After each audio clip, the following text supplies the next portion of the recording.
India ہمارا کبھی دوست نہیں ہو سکتا.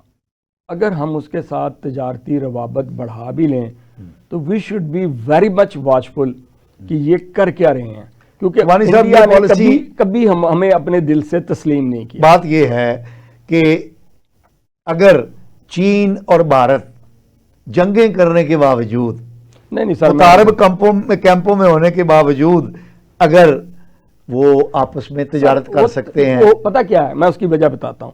یہ دوستی ہوتی ہے برابری کی سطح پر. انڈیا نے ہمیں اپنے برابر کبھی سمجھا ہی نہیں ہے, اپنے سے کمتر سمجھا. برابر تو ہے بھی نہیں نا. نہیں وہ ٹھیک ہے, لیکن جو ملک ہوتی ہے انڈیا برابری کی بہت آگے نکل گیا ہے, معیشت میں, سفارت میں, سیاست میں. کوئی آگے نہیں نکلا, کوئی آگے نہیں نکلا. نہ مانے آپ. میں آپ کو بڑا اندر کی بات بتاتا ہوں. دنیا کی دوسری تیسری بڑی معیشت نہیں ہے. آپ نے صرف چھوٹا سا یہ کام کرنا ہے کہ اپنے بجٹ میں سے کچھ حصہ رکھیے کہ جو جیسے ایک وہ جو بڑا سا ایک جانور ہوتا ہے یا سانپ ہوتا ہے, اتنا برزی لمبا ہو, جب اس کی دم پہ آپ آگ لگاتے ہو تو وہ پورا تڑپ جاتا ہے. تو انڈیا کا جو ناگالینڈ ہے, تری پور ہے, اور یہ اس طرح کے جو ایریا ہے جہاں انڈیا کی تحریکیں چل رہی ہیں اور جہاں انڈیا کے ریٹ نہیں ہیں, اس کو پھر اگر وہ اس طرح کی بدماشی کر رہا ہے, ہمیں بھی جواباً پراکسی وار سٹارٹ کرنی پڑے گی. جو 70 سال میں آپ نے یہی دم پہ آگ لگانے والی پالیسی کو نہیں سر نہیں کیا ہم نے ہمیشہ یہی کیا. کنسولیڈیٹ کرتے ہیں, ہم نے انڈیا کے ساتھ تعلقات ہمیشہ بہتر کرنے کی کوشش کی.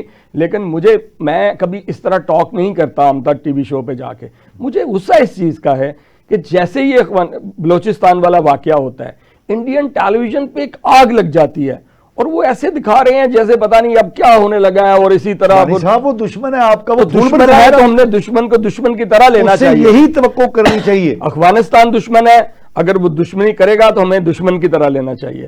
دیکھیں ایرانیوں نے 11 لاکھ افغانیوں کو ایسے کر کے باہر نکال دیا. ہم کس چیز کا ویٹ کرنے ایرانیوں نے اس لیے نکالا کہ ایرانی ایک قوم ہے سر, ہم بھی ایک حکومت ہے ان کی. سر ہم بھی ایک قوم ہے جو ایک فتنہ ہے, وہ پی ٹی آئی کی شکل میں ہو یا کسی اور شکل میں ہو, اب انبیئریبل یہ فتنہ, اب اس کو ٹالریٹ نہیں کرنا چاہیے. بنایا کس نے ہے بائی دی وے؟ یہ دیکھیں, جس نے فتنہ بنایا تھا آج وہ آرمی نے اس کو پکڑ کے خود ہی اندر کیا ہوا ہے. وہ خان صاحب کی شکل میں ہو یا بانی پی ٹی آئی ہو یا فیض حمید ہو. آپ کے خیال میں یہ جس طرح اب میں آپ کو ختم کرنے کی اگلی بات بتانے لگا ہو جائے گا یہ جی, میں آپ کو اگلی بات بتانے لگا ہوں.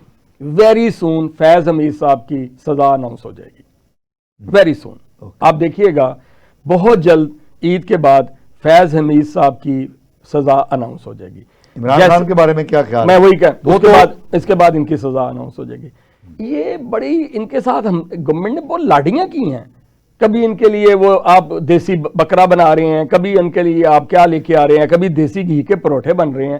یہ قیدی ہیں یا وہ اندر سیر کرنے کے سزا یافتہ قیدی ہیں, تو وہ جیل میں ان کو پارٹی چلانے کی پوری سہولیات دی جا رہی ہیں. چلیں دی جا رہی ہیں, میں اس میں کوئی مذائقہ نہیں سمجھتا.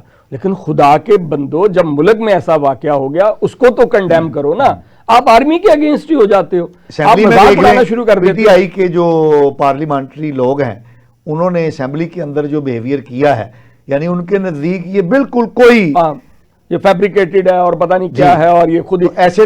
سب سے زیادہ دکھ والی بات یہ ہوتی ہے کہ آپ یہ باور کروانے کی کوشش کریں ہم نے خود کیا اور خود ہی قابو پا لیا. اگر وہ ہمارے قابو نہ آئیں تو وہ جناب دیکھا نا ڈیفیٹ ہو گئی, اور اگر ہم قابو کر لیں اور جی انہوں نے اپنے ہی بندے سی.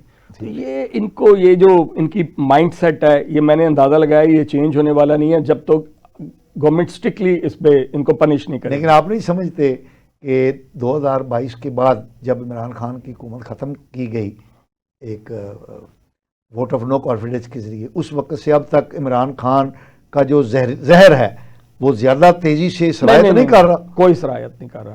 دیکھیں میں ہمیشہ نوجوانوں میں بیٹھتا ہوں, یونیورسٹی میں پڑھاتا ہوں, دوستوں میں بیٹھتا ہوں, حلقہ احباب میں بیٹھتا ہوں. بہت سارے لوگوں کو اب یہ بات سمجھ آ چکی ہے کہ ان کو یوز کیا گیا ہے.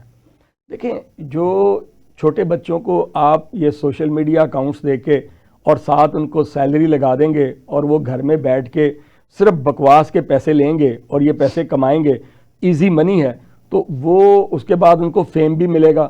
پھر جو پی ٹی آئی کا کلچر ہے کہ اس میں جناب مخلوط قسم کی پارٹیز بھی ہوں گی اور آپ کو وہ جو رنگینی بھی ہے، رنگینی بھی ہے، ڈولڈ مکہ بھی گولڈ مکہ بھی ہے، تو یہ نوجوانوں کو ہم نے اس سائٹ پہ لگا دیا، اور جو ہمیں ایک نوجوانوں میں ایک سیریسنیس ہونی چاہیے تھی وہ سیریسنیس نہیں ہے۔ آپ تھوڑے عرصے بعد جب بھی جیسے وہ کراچی میں وہ عامر مصطفیٰ کیس چل رہا ہے، آپ ان کی عمریں دیکھیے اور ان کے کارنامے دیکھیے، اور وہ سارے نشے پہ لگے ہوئے ہیں۔ تو یہ کلاس یہ بانی پی ٹی آئی میں پاکستان نے پیدا کرنے کی کوشش کی، ان کو نشے پہ لگا دیا اور اس میں کامیاب ہیں، اور کامیاب ہیں۔ تو اس کا توڑ ہم نے نکالنا ہے نیشنل ایکشن پروگرام کے ذریعے۔ اگر اس پہ بانی PTI national action programme کے دھارے میں آتے ہیں تو well and good, otherwise government کو ان کو اسٹرکٹلی ہینڈل کرنا چاہیے، نمبر 1۔ نمبر 2، میں پہلے کہہ چکا ہوں کہ افغانستان کو وارن کر دیا جائے کہ بھائی اب اگر آپ کی طرف سے وہ واقعہ ہمارا ہوتا ہے، بنو آپریشن ہوا، اس میں بھی افغانستان سے پیچھے سے اس کو انسٹرکشن مل رہی تھی، وہ ساری انسٹرکشن ان کو مل رہی تھی، تو جب وہ انسٹرکشن مل رہی تھی تو اب ان کو بتا دیا جائے کہ بھائی وہ ہمارے پاس وہ ٹیکنالوجی ہے جہاں انسٹرکشن جو بندہ دے گا اس پہ منہ کے میزائل مارا جائے گا، اور مارنا چاہیے۔ آپ ایک دفعہ کر کے دیکھیے، وہ کیئرفل ہو جائیں گے، ان کو پتا ہوگا کہ ہم نے ایسا نہیں کرنا۔ شبانی صاحب آپ نہیں سمجھ، اچھا وہ چائنا کے ساتھ ایسا کیوں نہیں کرتے، وہ ایران کے ساتھ ایسا کیوں نہیں کرتے؟ کیونکہ ان کی زیرو ٹالرنس پالیسی ہے۔ اگر وہ ایران کے ساتھ ایسا کریں گے، ایران جواباً ان پہ میزائل مارے گا فوراً۔ اگر وہ چائنا کے ساتھ کریں گے، چائنا ان پہ میزائل مارے گا۔ اگر وہ رشیا کے ساتھ کریں گے، رشیا ان پہ میزائل مارے گا۔ ہماری پرابلم یہ ہے کہ ہم ابھی بھی سوچ میں پڑے ہوئے ہیں کہ اچھا گڈ طالبان اور بیڈ طالبان، اور یہ اس سے ہمیں باہر آنا چاہیے۔ جو ہمارا دشمن ہے وہ ہمارا دشمن ہے، اور جو پاکستان کا دشمن ہے وہ پوری قوم کا دشمن ہے۔ اچھا آپ یہ تو آپ نے بتا دیا کہ زیرو ٹالرنس کی پالیسی ہونی چاہیے۔ اچھا آپ نہیں سمجھتے کہ ہمیں پولیٹیکل انگیجمنٹ کے لیے، یعنی اندرون ملک بھی بلوچستان کے اندر جو دیکھیں، بلوچستان میں علیحدگی پسند بھی ہیں، بلوچستان میں ایسے گروہ بھی ہیں جو ریاست کے دشمن نہیں ہیں، بالکل، لیکن وہ اپنے حقوق کی آواز بلند کرتے ہیں۔ بلوچستان میں ایسے لوگ بھی ہیں جو ناراض ہیں، لیکن وہ ان کو بیرون ملک ان کے رابطے نہیں ہیں۔ تو یہ جو مختلف گروہ ہیں اس کو ہم ایک ہی لینس سے اگر دیکھیں گے، جیسا کہ ہم دیکھتے رہے ہیں، تو اس کے تو نتائج نیگیٹو ہی نکلیں گے۔ کیا اب وقت نہیں آ گیا کہ ہم پولیٹیکل ڈائیلاگ کا بھی آغاز کریں؟ ہمارے سیاسی جو قیادت ہے نیشنل لیول کی، وہ آگے آئے اور وہ بلوچستان کے اندر ان لوگوں کو انگیج کرے جو اپنے حقوق کی بات کرتے ہیں، جو ناراض ہیں، جو ملک دشمن نہیں ہیں، جو ریاست پاکستان کو مانتے ہیں، جو آئین پاکستان کو مانتے ہیں، اور جو پاکستان کے ساتھ جڑا رہنا چاہتے ہیں۔ ان کے ساتھ مذاکرات کیے جائیں، ان کو پولیٹیکلی انگیج کیا جائے۔ بالکل میں آپ کی بات سے ایگری ہوں، پارشلی ایگری ہوں، لیکن پہلے مجھے یہ بتائیے، بلوچستان میں ایک اس کی اپنی اسمبلی ہے، ٹھیک، اور وہ اسمبلی میں کون ہے؟ وہ بلوچی ہیں، ان کے نمائندے۔ نہیں، اس میں ذرا سن لیجیے۔ ایک منٹ، سرفراز بھگتی صاحب نے جو کل یا پرسوں بڑی دھواں قسم کی تقریر کی، انہوں نے کیا فرمایا کہ 18ویں ترمیم کے بعد ہمیں بہت سارے حقوق ملے۔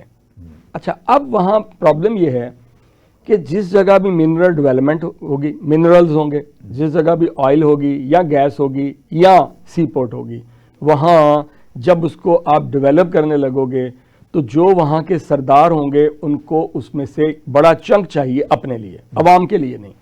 اگر آپ ان کو وہ چنک نہیں دیں گے نا تو وہ اسی طرح کی پھر وہ تحریک پیچھے پشت پناہی کریں گے۔ اب فارچونیٹلی وہاں منرلز بھی ہیں، وہاں آئل بھی ہے، وہاں گیس بھی ہے، وہاں تانبا بھی ہے، اور وہاں سی پورٹ بھی ہے۔ اچھا اگر گوادر میں تحریک چلتی ہے تو ان کے مطالبات اگر یہ ہیں کہ ہمیں یہاں سے ہمیں اس میں جابز دی جائیں، تو اس میں کوئی مذائقہ نہیں ہے۔ بس سمجھانے کی یہ ضرورت ہے کہ یہ جو ایئرپورٹ کی جاب ہے یا یہ والی کہیں اور جگہ جاب ہے، جو ٹیکنیکل جاب ہے، وہاں ٹیکنیکل انسٹیٹیوشن بنائے جائیں کہ بچوں آپ لوگ یہاں ایڈمیشن لو اور اس کے بعد ہم آپ کو گارنٹی دیتے ہیں، education and vocational training institution بنائی جائیں، اور وہ میک شور کیا جائے وہاں سے بلوچیوں کے بچے نکلے اور وہاں تک پہنچے۔